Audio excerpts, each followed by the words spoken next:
Mr. DeLauro. Thank you, Mr. Chairman. Just a note, it would appear that in terms of what the estimate is, in terms of money that has been impounded, or if you will, stolen, as is congressionally directed money, it's about $40 billion in development and humanitarian funds. This is from State Department, USAID, this money not being spent. Mr. Secretary, we need to have an accounting of what those, what has been cut, what has been terminated, and what may be being restored. We asked Mr. Morocco several weeks ago to let us know about what was cut, what were the criteria for making the cuts, and to date, this is again several weeks ago, we have not heard one word. So this committee would like to know that before dealing with an appropriations bill. Mr. Secretary, warehouses full of food rations that could feed millions, including the entire population of Gaza for a month and a half, are rotting in warehouses because of this administration's decision to gut U.S. foreign aid structure. Some of the food supply will be incinerated, will expire as soon as July, while children across the world are starving.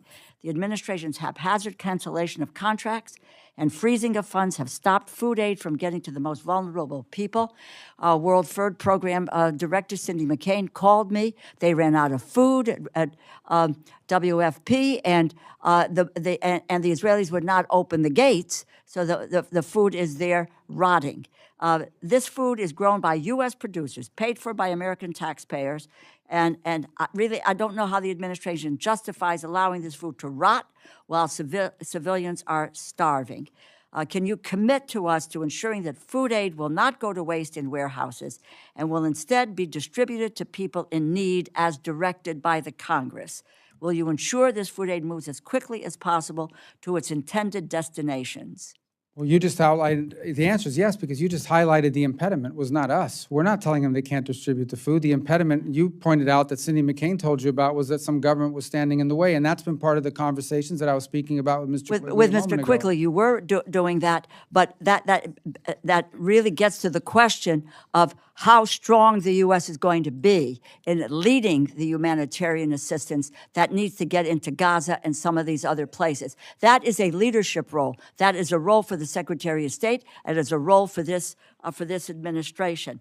And with regard to UNRWA, 1949 set up to be there for dealing to the Palestinians, only meant to be temporary. It has been the major source of distribution of food, and also with education and healthcare services.